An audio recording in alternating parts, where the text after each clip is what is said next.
할렐루야, 반갑습니다. 이렇게 오늘도 평소보다 좀 힘이 없으신 것 같은데 우리 힘차게 우리 서로 화답합시다. 할렐루야. 제 1번 선교를 여러분들이 정말 기도해 주시고 후원해 주신 덕분에 너무 아주 잘 갔다 왔어요. 아이들이 과정 중에도 벌써 굉장히 은혜를 많이 받고, 그리고 현장에서도 선교하고 기도하고 행사할 때 정말 성도님들이 기도를 많이 해주시는구나, 그런 것들이 순간순간 느껴질 정도로 아주 좋은 시간이었습니다. 그리고 많은 물질들도 후원해줘서 일본 교회에 전액 다 드리고 왔습니다. 다른 곳에 쓰지 않고 일본 교회에 필요가 있을 것 같아서 일본 교회에 또 드리고 온 아주 뜻깊은 시간이었어요. 지난주에 한 주 갔다 와보니까 또 외모들이 좀 많이 달라지시고, 오늘 또 권사님 오늘 또 기쁘게 또 얼굴 맞이하니까 너무 좋은 것 같습니다. 7월 이제 한 달 시작됐습니다. 장마도 끝나고 더위가 계속되지만 주님을 향한 우리의 마음은 변함없이 예배하고 찬양하는 마음으로 계속 섰으면 좋을 것 같습니다. 오늘 다 같이 마음 모아서 아무것도 두려워 말라 찬양하면서 주님께 나가도록 하겠습니다.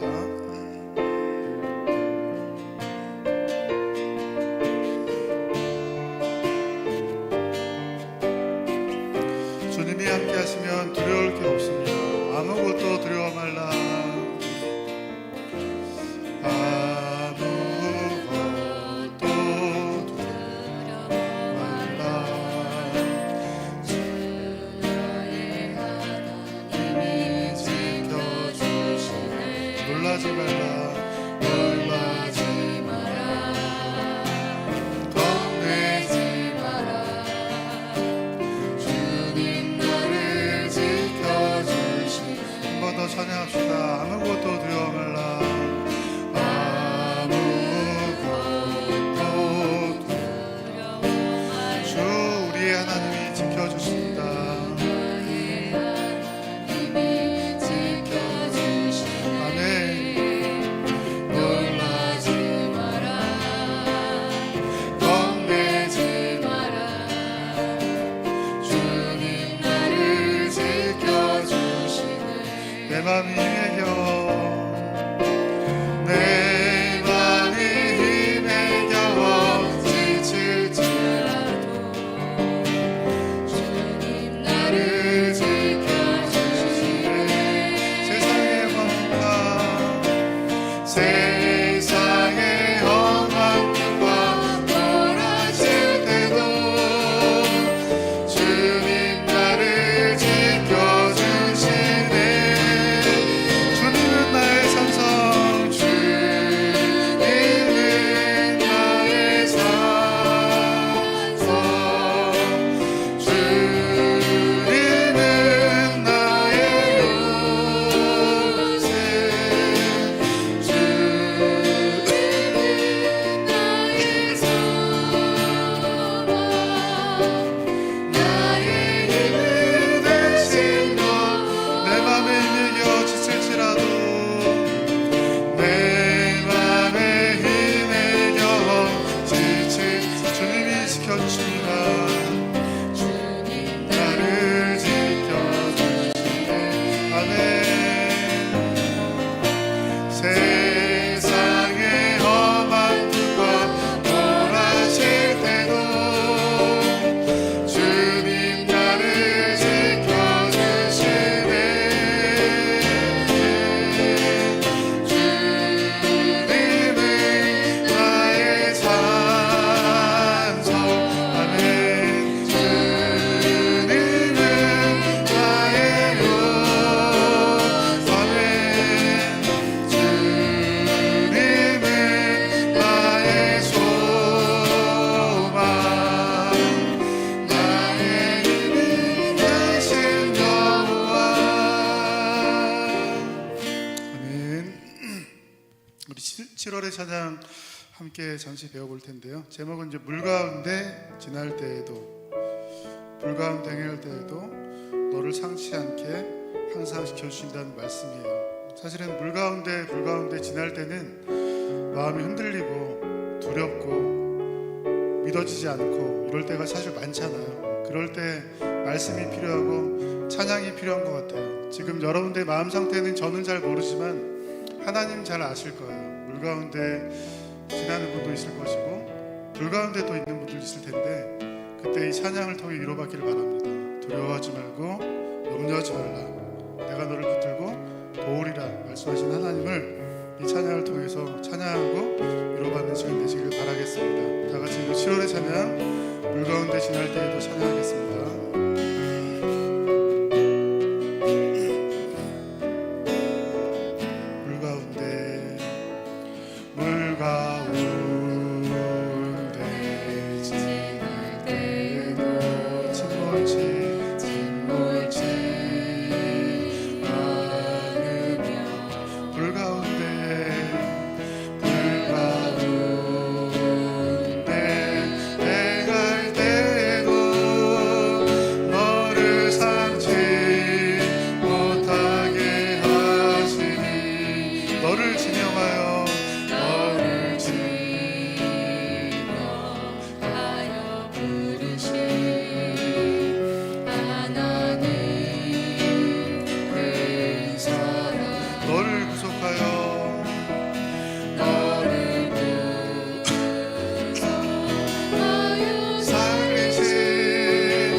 아프셔서 나오지 못하셨던 우리 박수자 권사님, 또 맥주감사주일 맞이해서 예배에 나오셨고요. 또 우리 정영희 권사님도 또 함께 오셨습니다. 그리고 저희랑 신앙생활을 열심히 하다가 태국교회에 또 사역하시러 가셨던 인천까지 멀리까지 다니셨던 우리 황주영 선교사님, 또 이제 7월 8월 맞이해서 함께 저희랑 같이 예배드리고자 또 오늘 오셨습니다. 감사하고 또 많은 교제 나누시고 또 많은 힘 나눠주시기를 바라겠습니다. 오늘 또 하나님 앞에 예배하고자 모였습니다. 두려워하지 말라, 놀라지 말라 하시는 그 말씀을 따라서 오늘도 주님을 향하여 우리의 믿음으로 가는 지난 반년의 감사를 가지고 또 새로운 반년의 은혜를 기대하면서 나아가기를 원합니다. 다 함께 일어나셔서 함께 찬양하심으로 주일 2부 예배, 맥주감사주일 2부 예배를 하나님께 드리겠습니다.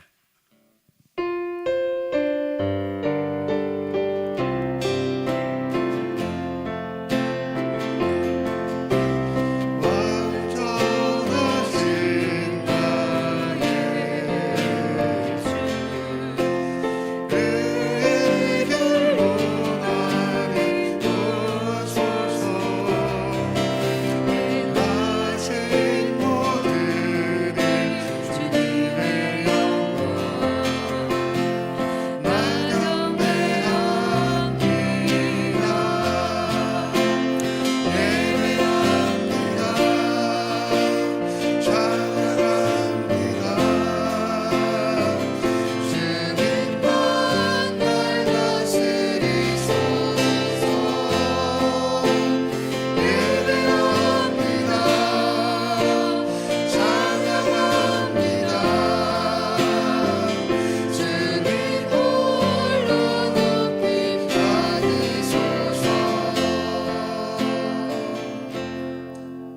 하나님의 도는 완전하고 여호와의 말씀은 순수하니 그는 자기에게 피하는 모든 자의 방패시로다. 아멘. 우리의 피할 방패가 되시고 우리의 도움이 되시고 우리를 이끄시는 하나님, 오늘도 그 주님 앞에 나아갑니다. 우리를 받아 주시옵소서. 우리를 지켜주시고 보호하여 주시고 인도하여 주시옵소서. 예배 가운데 함께하여 주시는 하나님을 찬양하며 예수님의 이름으로 기도하옵나이다. 아멘. 우리 다 함께 성시교독 교독문 23번 시편 43편을 함께 교독하겠습니다. 하나님이여 나를 판단하시되 경건하지 아니한 나라에 대하여 내 송사를 변호하시며 주는 나의 힘이 되신 하나님이시거늘 어찌하여 나를 버리셨나이까.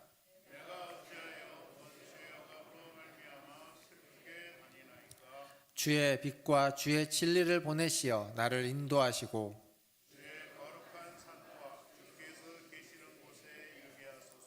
그런즉 내가 하나님의 제단에 나아가 나의 큰 기쁨의 하나님께 이르리이다.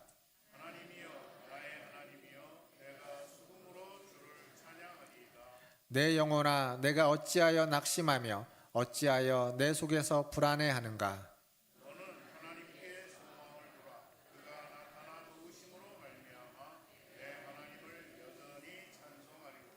아멘. 다 함께 사도신경으로 신앙을 고백합니다. 전능하사 천지를 만드신 하나님 아버지를 내가 믿사오며 그 외아들 우리 주 예수 그리스도를 믿사오니 이는 성령으로 잉태하사 동정녀 마리아에게 나시고 본디오 빌라도에게 고난을 받으사 십자가에 못 박혀 죽으시고 장사한 지 사흘 만에 죽은 자 가운데서 다시 살아나시며 하늘에 오르사 전능하신 하나님 우편에 앉아 계시다가 저리로서 산자와 죽은 자를 심판하러 오시리라.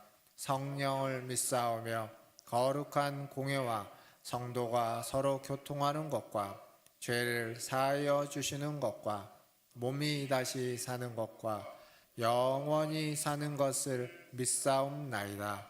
아멘. 다 함께 앉으셔서 찬양하신 후에 김정환 장로님 기도해 주시겠습니다.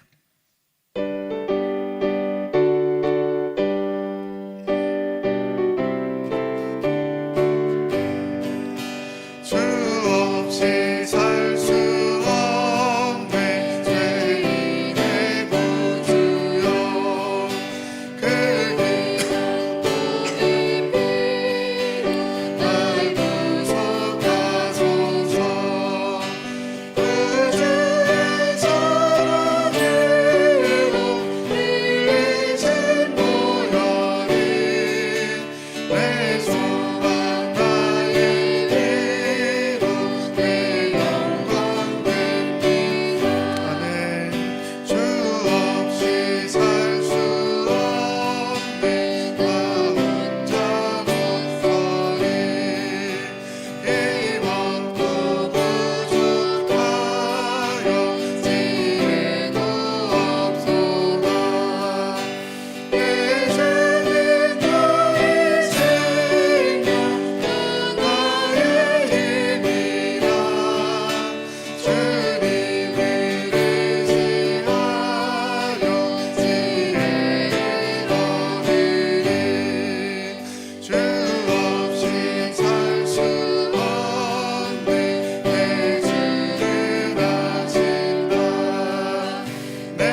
401장을 유튜브에서 봤는데 이 찬양 좀 빠르게 부르니까 굉장히 또 힘되고 좋더라고요. 그래서 오늘은 조금 평소보다 빠르게 박수하면서 401장 찬송해 보겠습니다.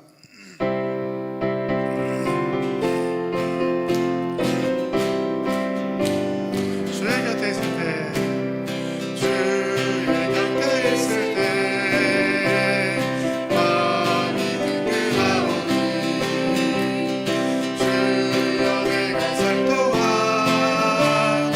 인도하여 주소서. 주여 나를 인도하소서. 많은 세상 살 동안 주여 인도하소서. 아멘. 이는 저인데 주여 세상 빛별 넘을 때 계시는 내 베푸사 나를 숨겨주소서. 주여 나를 인도하소서. 많은 세상 살 동안 주여 인도하소서. 세상 끝까지라도 영원한 나라와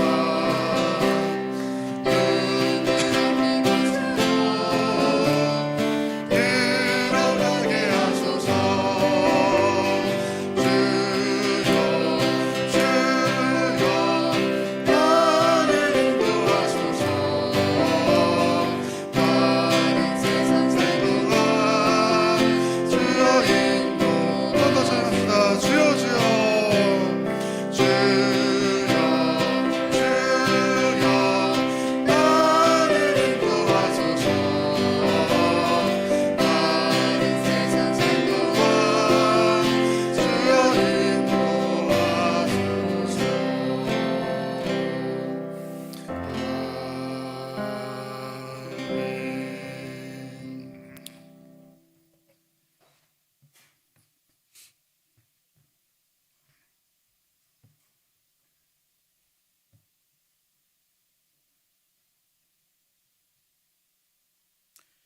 사랑과 은혜가 풍성하신 하나님 아버지, 2025년 시작이 엊그제 같은데 벌써 6개월이 지났습니다.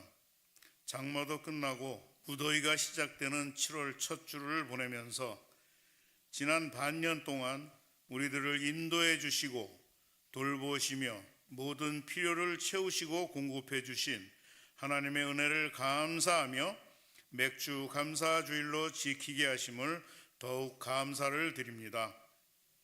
한순간도 하나님의 은혜 아니면 살 수 없는데 그 은혜를 순간순간 잊고 살 때가 많았습니다. 우리의 삶도 우리의 생명도 다 주께서 허락하신 은혜인데 주신 것에 감사하며 기쁨으로 누리기보다 욕심과 탐심으로 주신 삶과 생명을 혹사시키기도 하고 허비하면서 살 때도 많았습니다. 주님 용서하여 주시옵소서. 지금까지 인도하시고 모든 필요를 채우시며 지켜주신 은혜를 감사드리며 오직 하나님 한 분으로 충분함을 고백하며 기쁨으로 남은 생을 하나님께 드리며 살아가도록 도와주시옵소서. 우리와 늘 함께 하시는 하나님 아버지, 우리 교회의 모든 사역 가운데에도 함께 해주시고 도와주시는 하나님 아버지 감사합니다. 지난주에는 청년부가 일본 후쿠오카에서 수련회를 은혜 중에 마치게 하심을 감사합니다. 모든 환경과 안전을 지켜주심을 더욱 감사드립니다. 우리 청년들이 우상이 넘쳐나는 일본 땅에 짧은 기간이지만 메신저로서의 사명을 감당하게 하셨으니 이것이 끝이 아니라 오직 성령이 임하시면 권능을 받고 예루살렘과 온 유대와 사마리아와 땅끝까지 이르러 내 증인이 되라는 말씀을 마음에 새기며 우리나라와 세계를 가슴에 품고 메신저로서의 삶을 계속해서 살아갈 수 있도록 주님께서 도와주시옵소서. 7월 말엔 청년부가, 8월 초엔 어린이부가, 수련회와 여름 성경학과가 진행될 예정입니다. 교육자들과 교사들이 아이들 한 명 한 명을 가슴에 품고 기도하며 준비하고 있사오니 저들에게 지혜와 능력을 더하여 주시고 우리 아이들에게 지금 꼭 필요한 말씀과 프로그램을 잘 준비하여서 은혜롭게 여름 사역을 진행하여 아이들 가슴 속에 말씀의 씨를 뿌리고 신앙의 뿌리를 굳게 내리도록 도와주시옵소서. 9월엔 작년 여름 캠프도 예정되어 있습니다.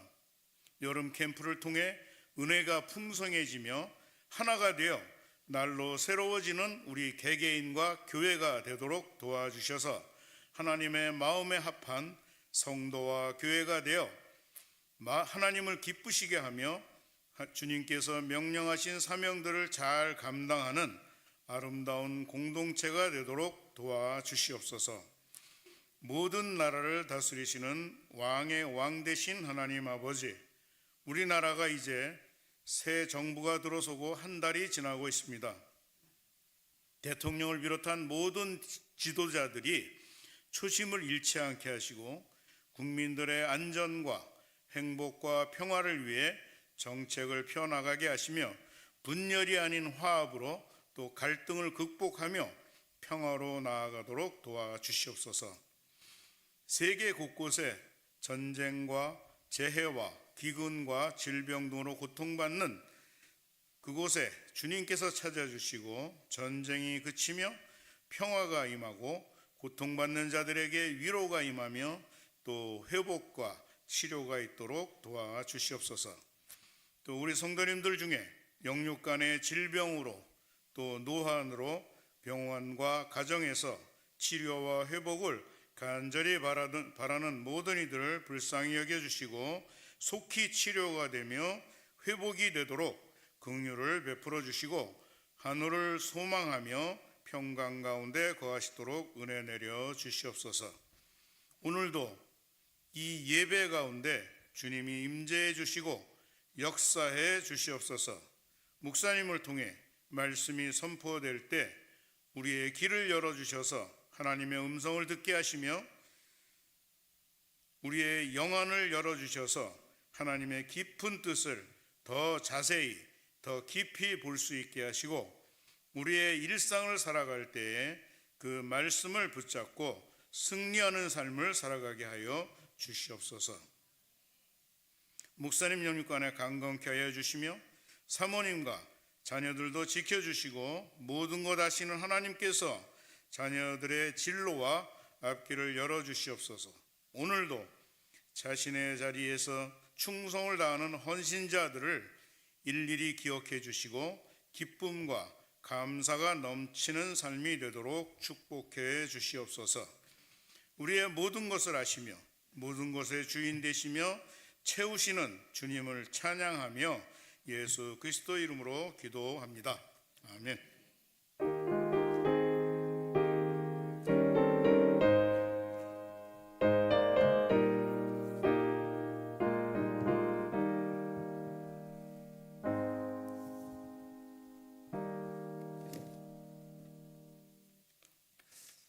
교회 소식 전해드리겠습니다. 오늘 맥주감사 주일입니다. 한 해 동안 지난 반년 동안 하나님께서 우리에게 베풀어 주신 은혜를 기억하고 돌아보며 또 감사하는 시간 되시기를 바라겠습니다. 여름에 되면 이제 에어컨이 세게 틀어지니까 간혹 지난주에는 기침하시는 분들이 굉장히 많았는데 오늘은 기침하시는 분들은 많지는 않네요. 그래도 항상 앉으시는 자리나 이런 데들 좀 신경 쓰시고 외투도 하나씩 꼭 가지고 다니십시오. 추운 사람도 있고 더운 분도 계시고 그래가지고 이게 꼭 그게 필요할 것 같습니다. 그리고 혹시 사탕이 필요하시면 들어오실 때 저도 사탕을 하나 주더라고요. 제 아내가. 그래서 사탕도 받으셔서 예배 중에 사용하시면 좋을 것 같습니다.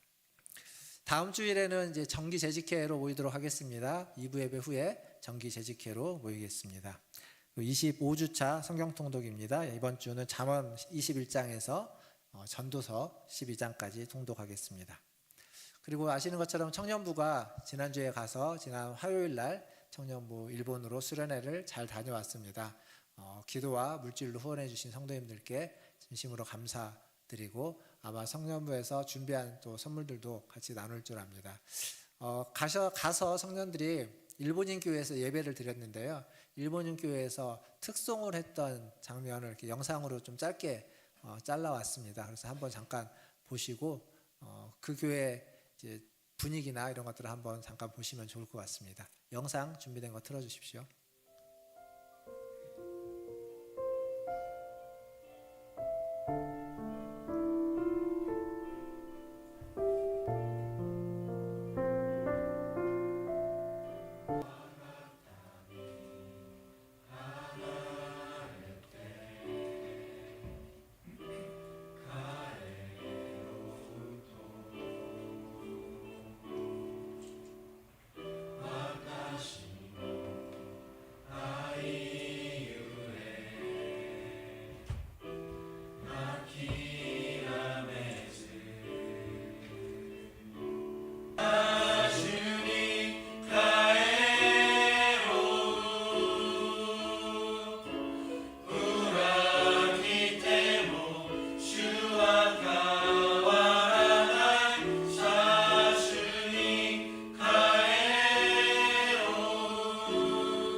특송했던 영상인데요. 많은 분들이 계시지는 않죠. 작은 교회에 몇몇 분들이 계십니다.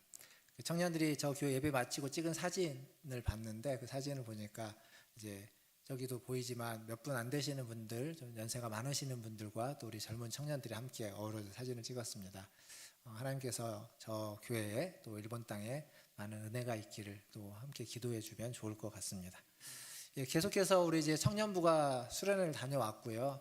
7월달 말에는 우리 청소년부가 27일부터 29일까지 또 수련회를 가고 이어서 어린이 부서가 여름 성경학교를 우리 8월 1일부터 또 3일까지 가게 됩니다.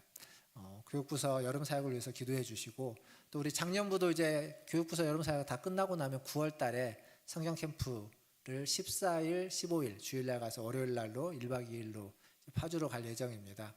좀 많이 남았지만 미리 좀 광고를 드리는 건 혹시 이제 일정들을 좀 조율할 수 있고 시간을 내실 수 있으면 시간을 좀 미리 좀 준비하셔서 내셔서 함께 가면 좋겠습니다.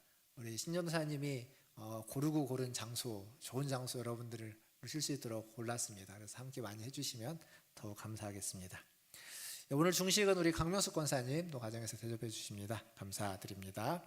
이상입니다. 하나님 말씀 보겠습니다. 오늘 우리에게 주신 하나님 말씀 출애굽기 27장 1절에서 8절까지 말씀입니다. 출애굽기 27장 1절에서 8절까지 말씀 저와 한 절씩 교독하도록 하겠습니다. 제가 먼저 1절 읽겠습니다. 너는 조각목으로 길이가 5규빗, 너비가 5규빗의 제단을 만들되 네모 반듯하게 하며 높이는 3규빗으로 하고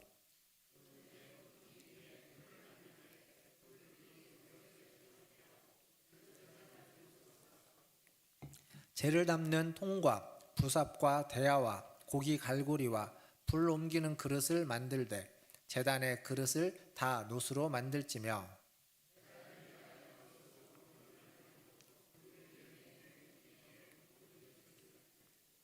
그물은 제단 주위 가장자리 아래 곧 제단 절반에 오르게 할지며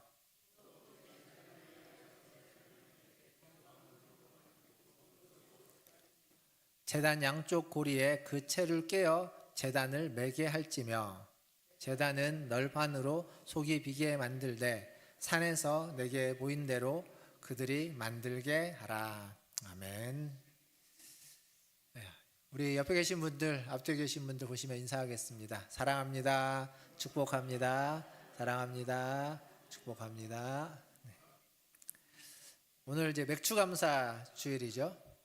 맥주감사 주일. 맥주감사 주일은 보리추수에 대한 감사하는 날입니다. 말 자체로 하면. 그런데 성경에 맥추절이라고 되어져 있는 건요, 보리추수만을 이야기하지 않고 밀추수하는 시기도 맥추절이라고 이야기합니다. 그래서 종종 맥추절이 이때냐 저때냐 이렇게 논란이 있어요. 보리추수 때냐 밀추수 때냐 이런 논란이 있는데, 중요한 건 보리냐 밀이냐가 아니라 추수에 감사한다는 겁니다. 추수감사절, 크게 보면 추수감사절의 맥락이죠.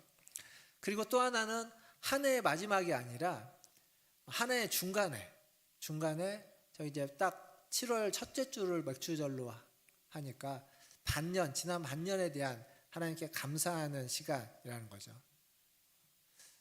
지난 반년을 돌아봅니다. 여러분의 시간은 어땠는지 한번 생각해 보십시오. 이 맥주절을 준비하면서 저도 지난 반년을 생각해 봤습니다. 맥주감사주일 이제 현수막을 붙이니라고 여기 있던 게 다른 걸로 대체가 됐는데, 원래 여기 뭐가 붙어 있었냐면 하나의 표가 붙어 있었죠. 다시 세우는 하나님의 집, 2025년에 표가 있었습니다. 그래서 그 표에 따라서 표를 제정하고 말씀을 준비했습니다.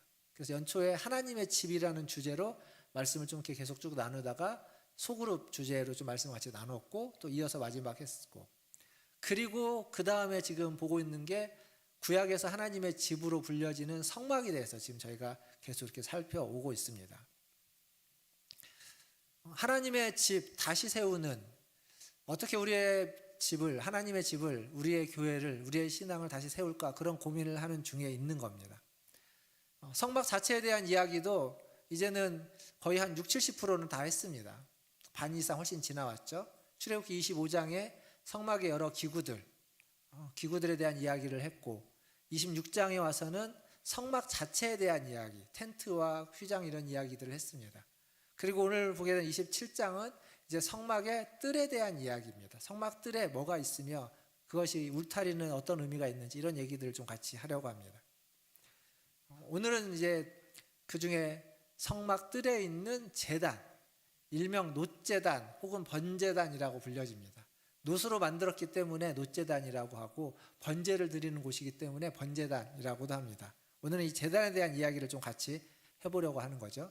사실 성막들에는 제단과 함께 물두멍이라는 것도 있습니다. 다음에 할 텐데 오늘은 제단에 대한 이야기만 보겠습니다. 1절과 2절을 같이 한번 다시 읽어보도록 하겠습니다. 1절과 2절 같이 읽겠습니다. 너는 조각목으로 길이가 5규빗, 너비가 5규빗의 제단을 만들되 네모 반듯하게 하며 높이는 3규빗으로 하고, 그 네 모퉁이 위에 뿔을 만들되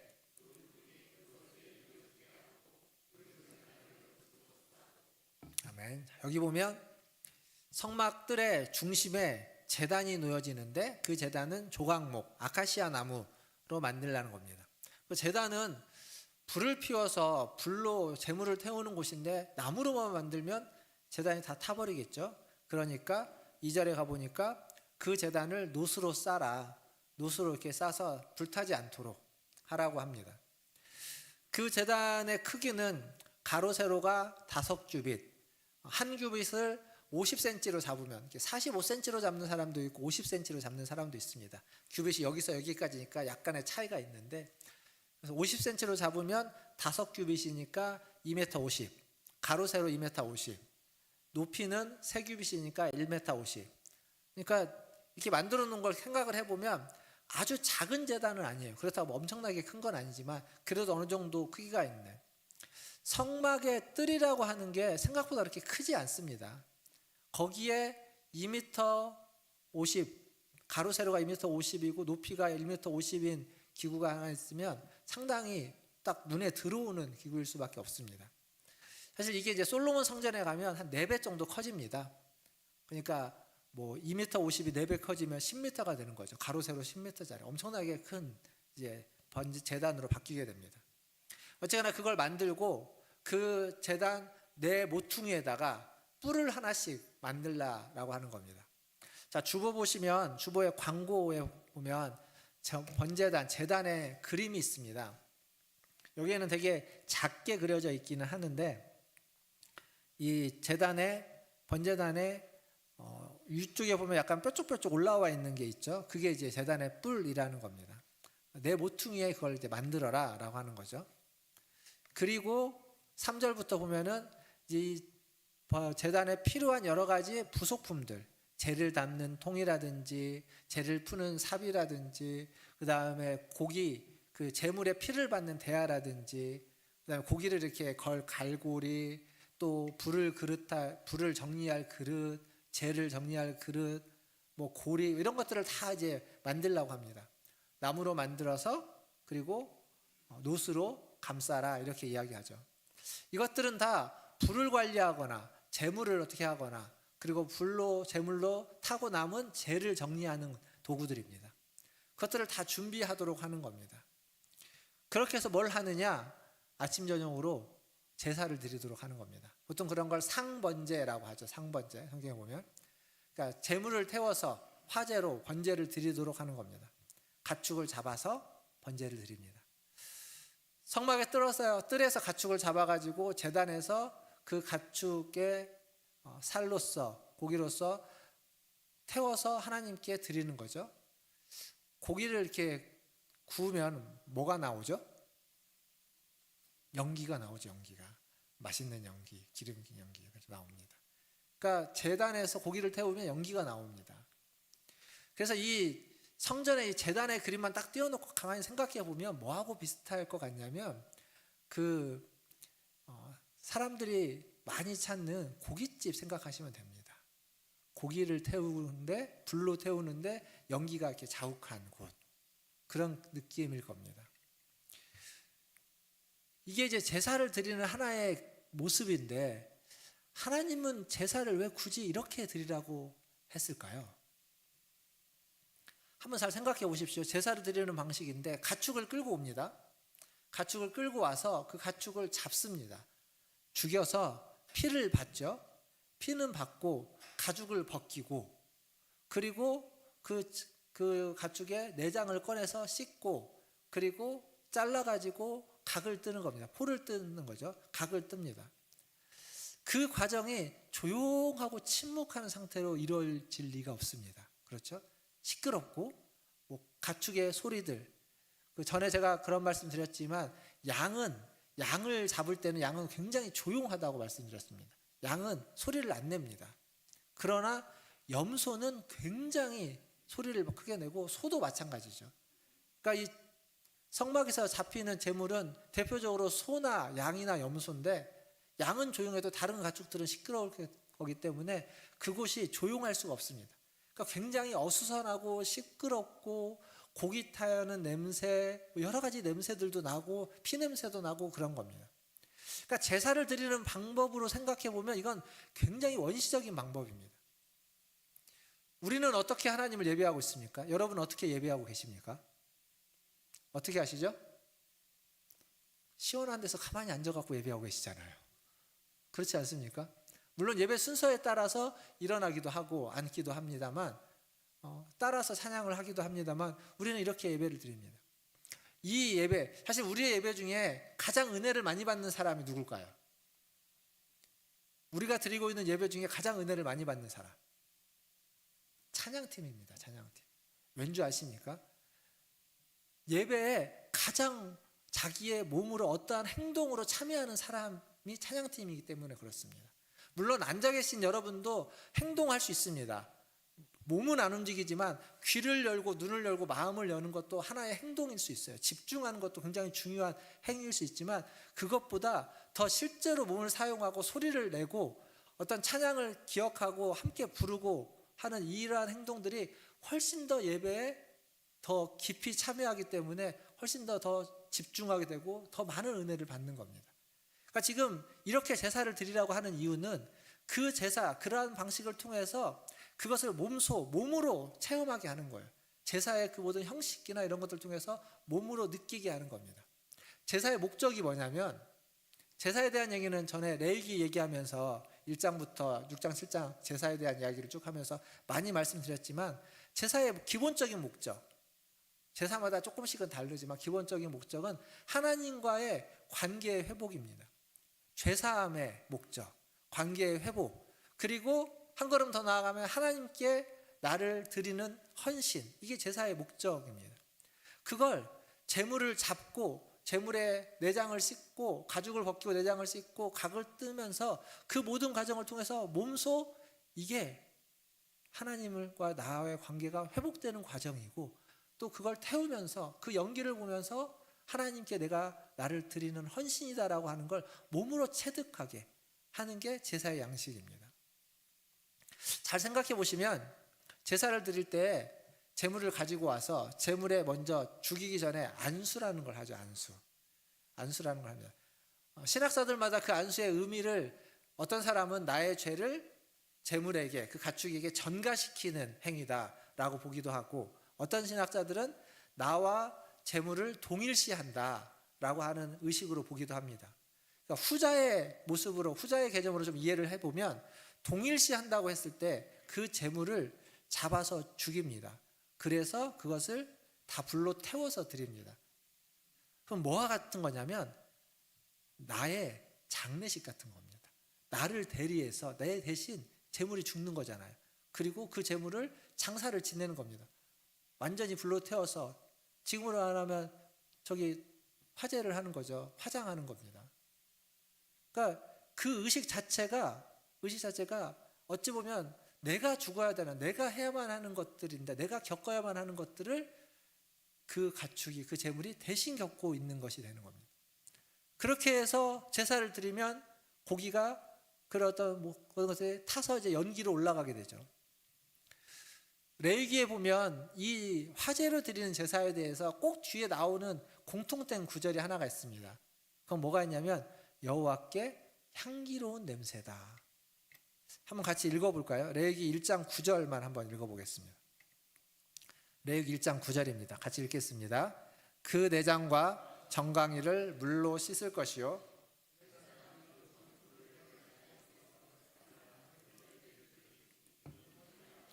여호와께 향기로운 냄새니라. 이게 레위기 1장 9절, 13절, 17절 나오고, 2장에 가면 2장 2절에도 나오고 7절에도 나옵니다. 3장에도 한 두 군데 나오고요, 4장에도 나오고 6장에도 나옵니다. 그러니까 제사, 화제로 드리는 제사, 불로 태워서 드리는 제사 때마다 나옵니다. 근데 제가 전에 그런 말씀 드렸죠. 고기가 적당히 익을 때는 냄새가 참 좋지만 고기가 타면 어떻게 되죠? 다 태우면 별로 그렇게 좋은 냄새가 나지 않습니다. 근데 그걸 향기로운 냄새다. 이 영어 성경에 보면요, 이 구절에, 제가 지금 있는 구절을 어제 다 찾아봤어요. NIV 성경에는 동일한 단어를 씁니다. 모든 구절에 뭐라고 쓰냐면 아로마라는 단어를 씁니다. 아로마. 우리가 아로마 향 있지 않습니까? 그래서 제가 또 찾아봤어요. 아로마 향, 향수의 향과 연기의 냄새의 차이점. 어제 검색을 쫙 해보니까 이렇게 나오더라고요.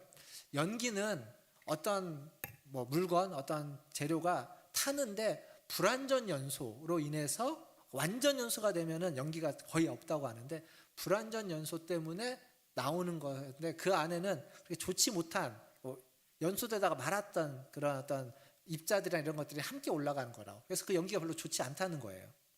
근데 아로마는, 이 향수라고 하는 아로마 향은 그런 입자들이 전혀 없이 아주 미세해서 연소된 게 아니니까요. 그래서 굉장히 우리에게 좋다라고 하는 거예요. 차이가 있어요, 차이가. 근데 여호와께 향기다 라고 하는 거에 다 아로마라는 단어를 영어 성경에는 썼는데, NIV가 아로마라는 단어를 다 썼는데, 가만히 보면 아로마라는 단어가 그렇게 적절한 단어 같지는 않습니다. 그것보다는 그냥 일반적으로 연기라는 단어가 훨씬 적절합니다. 왜냐하면 고기를 태우면 완전 연소가 되지 않아요. 다 타지 않습니다. 아로마적인 요소가 없는 건 아니에요.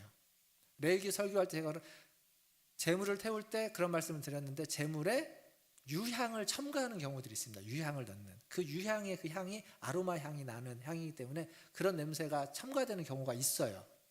근데 그때에도 고기 타는 냄새와 향이 섞여지면 어떻게 됩니까? 냄새는 섞이면 이상해집니다. 그러니까 좋은 냄새가 아니에요. 그러니까 냄새 자체가 좋다는 게 아니라 그렇게 들여지는 그 연기는 재물이 태워지는 것이고 그 재물이 올라가는 것과 똑같고 그 재물은 나를 상징하는 거기 때문에 우리가 태워져서 하나님께 올라가는 거기 때문에 냄새, 우리의 코에 우리가 맡기에 좋냐 안 좋냐라는 향기가 아니라 하나님 보기에 우리가 드려지는, 우리 자신을 드리는 그 연기를 하나님은 기쁘게, 좋게, 향기롭게 맡은다라는 의미인 겁니다. 번제라는 제사의 히브리어 단어는 올라라고 합니다. 올라. 그리고 그 의미는 올라간다라는 어원에서 출발하는 의미입니다. 그러니까 우리가 쓰는 올라간다라고 하는 올라와 번제의 올라는 같은, 전혀 다른 언어지만 같은 의미를 갖고 있다고 보면 됩니다. 그러니까 연기가 올라가는 것, 재물을 태워서 연기가 올라가는 것, 하나님이 재물을 받으신다고 할 때 그건 연기를 받는 것처럼 아주 시각적으로 보여주고 있고 냄새로 확인시켜주고 있는 겁니다. 그러니까 제사가 실제로 그냥 체득되고 눈으로 보고 시각적으로 보고 몸으로 느끼게끔 만들어진 거예요. 그렇게 보면 성막의 뜰에서 지금 제사를 드리는 그 시간은 우리 자신을 하나님께 드리는 시간이고 순간입니다. 근데 구약의 이러한 제사는요, 사실 제물이 아니라 만약 정말 나를 하나님께 드렸다면 어떻게 될까요? 한 번밖에 드릴 수가 없잖아요. 한 번 죽으면 끝나는 거니까. 근데 구약의 제사는 제물을 나 대신해서 드리기 때문에 반복해서 드리게 됩니다. 지속하게 돼요. 그리고 그 제물을 우리가 스스로 준비하고 마련해야 됩니다. 물론 이것도 은혜입니다. 하나님이 받으시지 않으면 우리가 아무리 뭘 한다고 해도 아니지만 하나님이 성막을 주셨고 성막에서 어떻게 제사를 드리라고 얘기를 해주셨고 그거에 따라서 우리가 제사를 드리면 하나님이 받으신다고 하셨기 때문에 그렇게 하는 것도 은혜입니다. 분명히. 그러나 신약에 오면 이게 완전히 차원이 달라집니다. 신약에 오면 소위 말하는 새 언약이라고 하는 언약에서는 더 이상 반복해서 제사를 드리지 않습니다. 제물을 잡을 필요가 없습니다. 우리가 다 알죠? 예수 그리스도가 어린 양이 되어서 희생제물이 되셔서 그가 십자가에 달려 죽으심으로 희생제물이 되어서 하나님께 드려졌기에 더 이상 그것을 반복할 이유와 필요가 사라져버린 겁니다. 그리스도가 우리를 대신해서 죽으셨습니다. 그리스도가 우리를 대신해서 제물이 되어주셨고 하나님께 드려진 겁니다.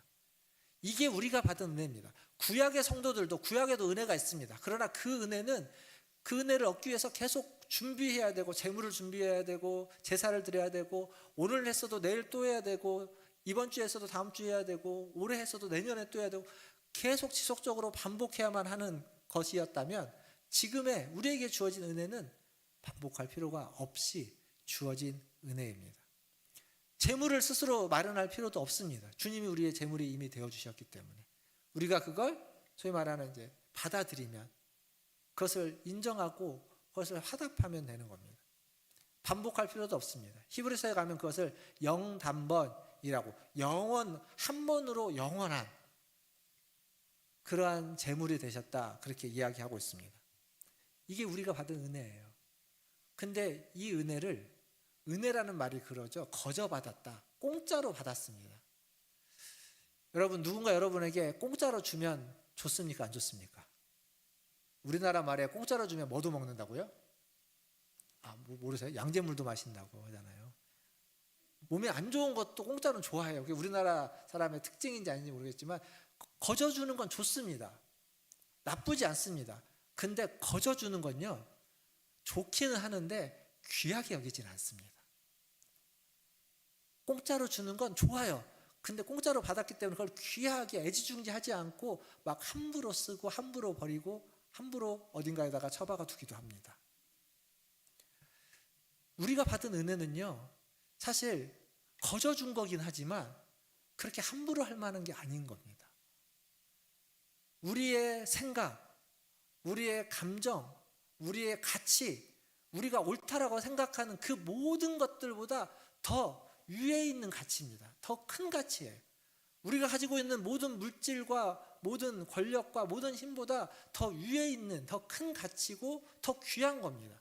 그럼 그것에 의해서 다른 것들이 움직여져야 되는 건데 사실 우리는 우리가 받은 은혜보다 우리 자신이 더 위에 있습니다. 우리의 생각, 우리의 배움, 우리가 가지고 있는 힘, 우리의 감정, 우리의 관계, 이게 우리의 신앙보다 더 위에 있습니다. 신앙이 그 밑에서 그것에 의해서 다 영향을 받아요. 그 얘기는 이걸 그렇게 귀하게 여기지 않는다는 겁니다. 사랑하는 성도 여러분, 그리스도가 우리를 대신해서 희생제물이 되셨다는 건 값싸게 취급되어야만 하는 사실이 아닙니다. 귀하게, 그것도 세상의 그 어떤 것과도 비교할 수 없을 만큼 고귀하게 여겨야만 하는 가치이고 진리이고 고백이어야만 합니다. 그게 우리가 가지고 있는 우리에게 주어진 은혜이고 우리의 믿음이라는 겁니다. 여러분의 믿음을, 여러분이 받은 은혜를 귀하게 여기시고 고귀하게 여기시고 그 믿음을 따라, 그 받은 은혜를 따라 살아가시는 우리 모든 성도들 되시기를 주님의 이름으로 축원드립니다. 이제 제단에 있는 뇌 귀퉁이에 있는, 뇌 모퉁이에 있는 뿔에 대해서 좀 같이 생각해 보려고 합니다. 고대 근동지방, 고대 근동지방이라는 말을 제가 종종 쓰는데 이게 무슨 얘기냐면 중동이에요. 중동에 가나안이 있는, 이스라엘에 있는 그 근처, 그 일대인데 옛날지, 그 땅의 옛날을 부를 때 고대 근동지방이라는 말을 씁니다. 많이 썼는데 설명을 한 번도 안 드린 것 같아서 그 고대 근동지방, 그 중동 그쪽에서의 그들의 문화 속에서 이 뿔이라는 건 신의 능력, 신의 힘을 상징합니다. 뿔은.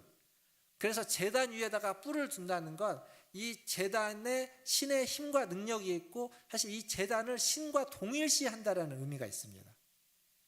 그런 의미에서, 그런 문화적인 백그라운드에서 이 오늘 이야기를 보면 이 죄사함과 하나님과의 관계가 회복되어지는 제단에 있는 뿔, 그건 다른 말로 보면 하나님의 권능, 하나님의 권세, 하나님의 능력을 상징해 주는 하나의 상징물이 됩니다. 근데 우리가 이제 오해하지 말아야 되는 게 하나 있습니다. 상징해 주는 상징물이지 제단 자체가 능력이 있는 게 아닙니다. 그래서 이 제단에서 드려지는 제사만 하나님이 받으시거나 이 제단에서 제사를 드려야만 죄사함이 있다, 그렇지 않습니다.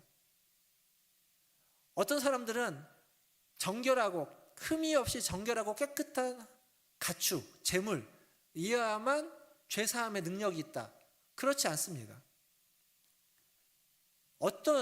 그러니까 우리가 오해하는 게 뭐냐면 분명히 정결하고 깨끗한 흠이 없는 가축이어야 합니다.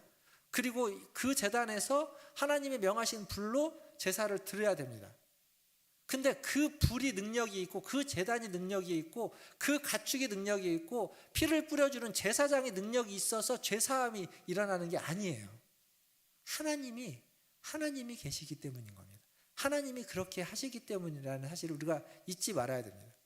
그러니까 어떤 제사장의 권위나 재물의 것이나 혹은 어떤 장소에 의해서 이루어지는 일이 아니라 그 모든 것들은 하나님의 통치와 다스림 가운데에서 주어진 일이다. 즉 죄사함의 은혜는 하나님의 권위에서 나온다는 것을 상징해 주는 게 제단의 뿔이라는 거예요. 그래서 제단의 뿔을 오늘 설교 제목이 구원의 뿔이죠. 구원의 뿔이라고 부르기도 합니다. 이 구원의 뿔, 이 제단의 뿔을 그래서 붙잡는 자, 잡는 자는 하나님께 자신을 맡겨서 하나님의 구원 안으로 들어가기를 원하는 자이기에 사람이 함부로 그를 판단하거나 죽이지 못하도록 했던 겁니다. 이게 이제 구약에 나오는 이야기죠. 근데 지금 우리가 보고 있는 성경은 출애굽기잖아요. 출애굽기는 애굽에서 나와서 광야를 지나서 하는 이때 쓰여진 것들인데 광야 시대에는 성막이 가운데 있고 이스라엘의 12지파가 그 성막을 주변으로 이렇게 삥 둘러서 있습니다. 그래서 어떤 문제가 있을 때 어떤 구원의 제단의 뿔을 잡고 하나님께 자기를 맡겨야 될 때 이쪽으로 나오면 됐습니다. 하나만 있어도 됐어요. 근데 가나안 땅에 입성하고 난 뒤에는 이스라엘 백성이 한 군데 모여있지 않고 그 땅에서 흩어져 살게 됩니다.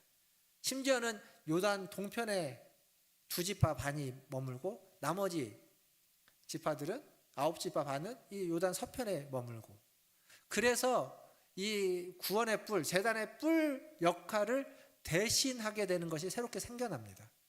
그게 뭐냐면 도피성이라는 성이 생겨납니다. 여기서 중요한 건 이겁니다. 분명히 구원의 뿔, 제단의 뿔이 구원의 역할을 했는데, 근데 시대가 바뀌고 상황이 바뀌니까 여전히 있어요. 제단의 뿔이 있음에도 불구하고 그 역할을 다른 게 대신하게 됩니다. 도피성이. 그래서 도피성이 요단 동편에 3개가 세워지고 요단 서편에 6개가 만들어지게 됩니다. 그리고 그 도피성으로 죄를 지은 자가 찾아오면 그 죄의 대가로 죽음을 면하게 되는 그러한 은혜가 주어지죠. 그런데 여기서 중요한 건 제단의 뿔을 잡는 것도 그렇고 도피성으로 가는 것도 그렇고 죽음을 면하는 은혜가 주어지는 것이지 죄를 용서하는 건 아닙니다. 죄 용서가 있는 게 아니에요.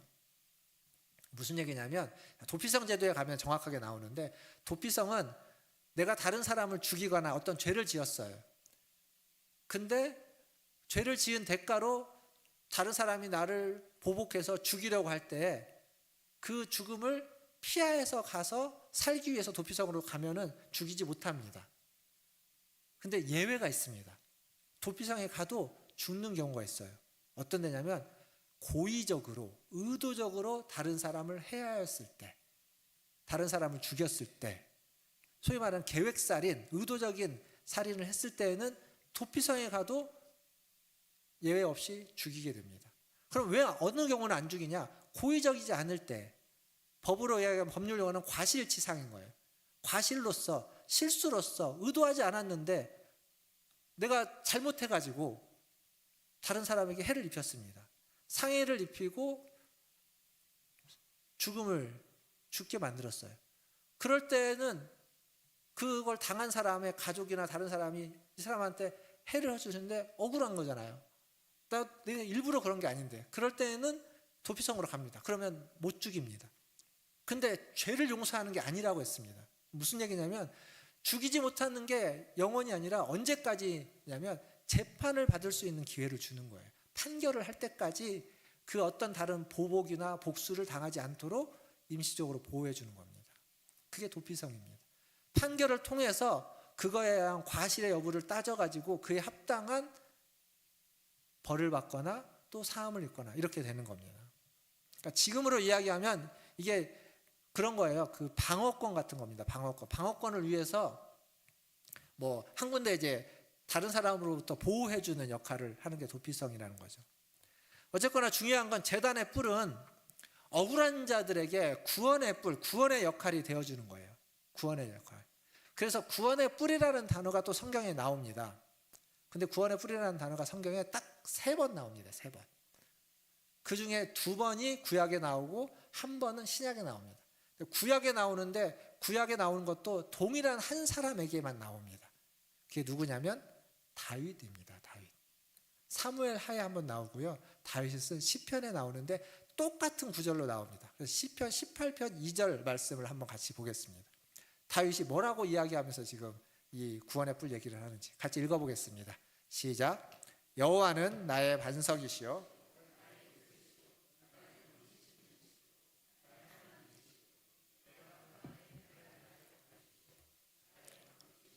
나의 구원의 뿔이시요 나의 산성이시로다. 아멘. 누가 나의 구원의 뿔이라고요? 여호와는. 주어는 저 앞에 있죠. 여호와가 반석이고 요새고 나를 건지시는 이시고 나의 피할 바위시고 방패시고 산성이시면서 나의 구원의 뿔이다. 다윗은 그렇게 고백하는 겁니다.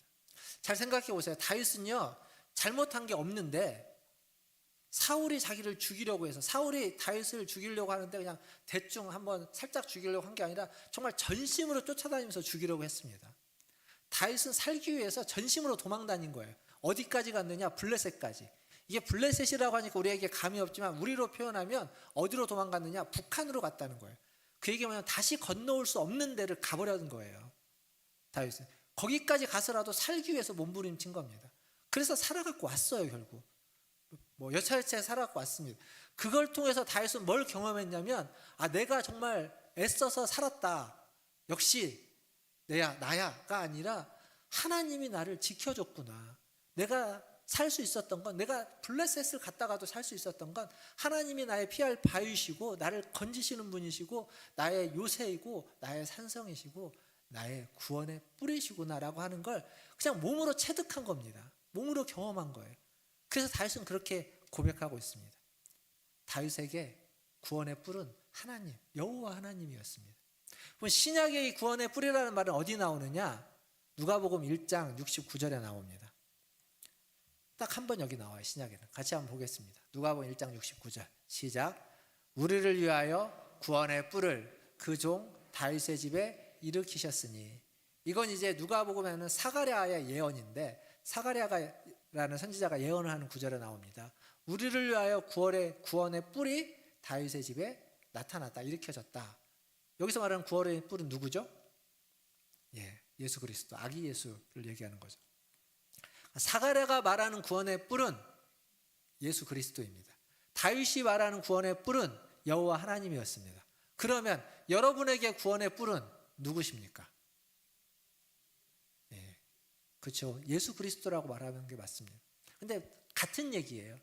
우리에게 있어서, 그러니까 구원의 뿔은 사실은 예나 지금이나 앞으로도 변함이 없습니다. 변함없이 예수 그리스도입니다. 근데 그 예수 그리스도는 삼위 하나님의 이유인 성자 하나님이십니다. 그러니까 여호와 하나님이 구원의 뿔이라는 다윗의 이야기도 사가랴, 예수 그리스도가, 아기 예수가 구원의 뿔이라고 하는 사가랴의 예언도 우리가 예수 그리스도가 나의 구원의 뿔이라고 하는 우리의 고백도 다 동일한 얘기입니다. 하나님이, 예수님이 우리의 구원이시다라고 하는 고백입니다. 사랑하는 성도 여러분, 살다 보면요, 답답한 일도 있고 마음이 억울한 일도 있고 그리고 어디로 가야 될지 잘 모르는 사면초가 같은 그러한 상황이 놓일 수도 있습니다. 어떤 분은 지금이 그럴지도 모르겠습니다. 근데 하나님은요, 다 아십니다. 여러분의 사정을, 여러분의 마음을, 여러분의 답답함을 하나님은 알고 계십니다. 하나님이 원하는 건 하나입니다. 나와서 구원의 뿔을 잡으라는 겁니다. 하나님이 여러분의 그 억울함을, 그 답답함을 풀어주기를 원하는데 나와서 구원의 뿔을 잡으라는 거예요. 그러면 하나님이 일하실 겁니다. 여기서 중요한 게 하나 있습니다.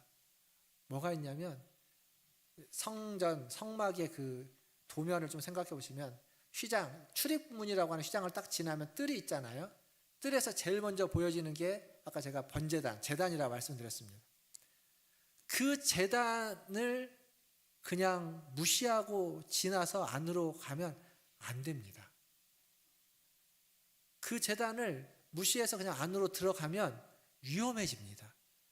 성소와 지성소, 하나님이 계신 지성소, 하나님을 만나기 위해서 가려면 제단을 지나가야 되는데 제단에서 제사를 드리지 않고 제단에서 제사를 제대로 하지 않고 그냥 별것 아닌 것으로 취급하고 안으로 들어가면 들어갈수록 하나님께 가까이 가면 갈수록 더 위험해지는 겁니다. 그러니까 번제단을, 제단을 그냥 허투루 대충 지나서는, 통과해서는 안 된다라는 겁니다. 이게 사실 그리스도의 복음도 똑같습니다. 그리스도의 복음이라고 하는 건 그리스도의 복음에서 제단의 뿔, 제단은 그리스도의 십자가를 상징합니다. 십자가를 대충 지나가면 지나갈 수 없습니다. 십자가를 대충 알고 신앙을 제대로 세워나갈 수 없습니다. 십자가 앞에는요, 누구나 올 수 있습니다. 마찬가지로 제단에는 누구나 올 수 있습니다. 어떤 사람도, 어떤 죄인도, 어떤 허물이 있어도 그 앞에 오는 건 괜찮습니다. 거기에서 그 허물의 사함을 입을 수 있기 때문에. 그런데 그 앞에 와서 죄가 있는 상태로, 허물이 있는 상태로 사함을 입지 않고 안으로 들어가면 문제인 거예요. 하나님을 만나기 위해서 사함을 입지 않고 용서를 받지 않고 안으로 들어가면 위험해지는 거예요. 우리의 신앙도 마찬가지입니다. 우리가 하나님을 믿는, 예수님을 믿으러 나왔는데 그리스도의 십자가를 깨닫지 못하고 십자가의 은혜를 모르고 십자가의 사함을 알지 못하고 그것이 우리의 모든 것의 중심에 위에 있지 않고 그냥 하나님이 주시는 은혜, 하나님 주시는 복, 내 문제를 해결해 주기 위해서 어떤 우리의 유익함과 우리의 마음의 평안함만을 위해서 십자가를 그냥 슬쩍 위에서 지나가서 가버리면 그 신앙은 위험한 겁니다. 왜 위험하다고 하냐면 그 신앙은 제대로 된 신앙이 아닙니다. 하나님을 제대로 만날 수 없는 신앙입니다. 모양은 어찌 갖추어질지 모르겠지만 속은 텅 빈 신앙일 수밖에 없는 겁니다. 그래서 십자가가 중요한 겁니다. 제가 설교하면서 가끔씩 십자가와 복음에 대한 이야기를 하는 이유는 그게 우리에게 중요한데 맨날 그 얘기를 하지는 않는데 그것들이 우리에게 중요하다는 걸 우리는 항상 자각해야만 하기 때문입니다. 말씀을 뵙겠습니다. 십자가 없이는 제단을 지나지 않고는 성소로 지성소로 하나님이 계신 곳으로 나아갈 수 없습니다. 하나님이 휘장을 찢으시고 지성소에서 앞으로 나와서 우리를 만나기 위해서 오시지만 그러나 그 하나님을 만나려면 제단에서 제사를 통해서 십자가의 은혜를 통해서 거기를 건너가야 됩니다. 그러지 않고 하나님을 만나는 건 위험한 일이다라는 거죠. 구원의 뿌린 그리스도의 십자가를 붙잡으십시오. 그 은혜로 살아가십시오. 지난 반년 동안 하나님이 우리를 여기까지 지키셨던 은혜 또한 십자가의 은혜였을 거라고 믿습니다. 그리고 다시 출애굽 그 맥주감사주의를 기점으로 해서 다시 한번 십자가의 은혜를 사모하시고 십자가를 붙잡고 십자가를 앞에 나아가셔서 십자가의 은혜로 살아가시는 우리 모든 문화천지교회 성도들 다 되시기를 주님의 이름으로 축원드립니다. 기도하겠습니다.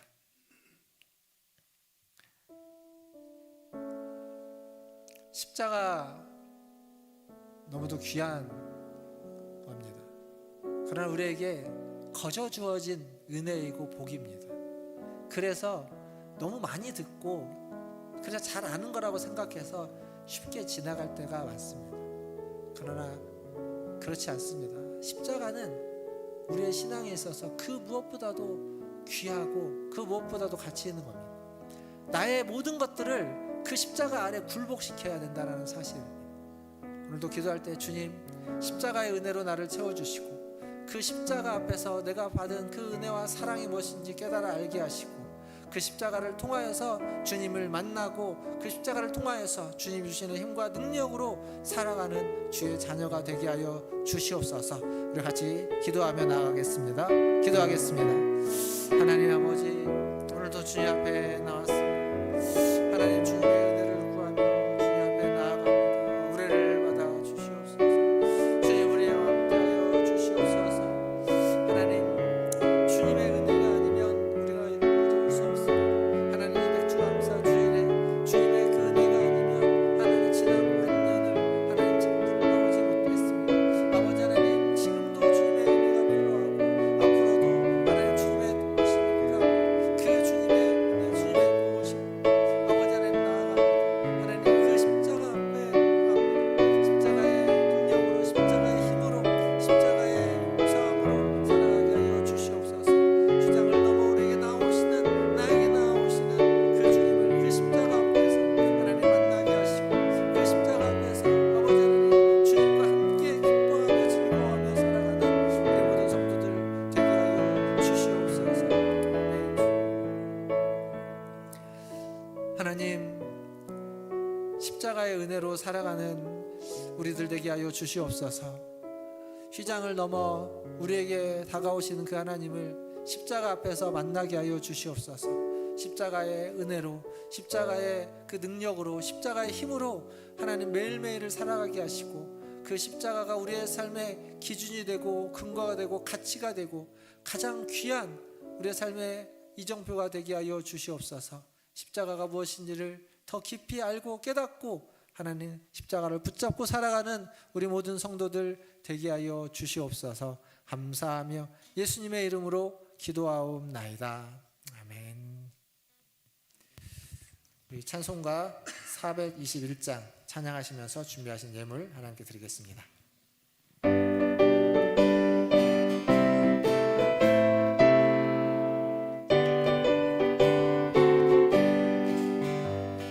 내가 예수 믿고서 세상 나가 나의 모든 것 다 변했네. 지금 내가 가는 길 천국길이요 주의 피로 내 죄를 씻겼네.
기도하겠습니다.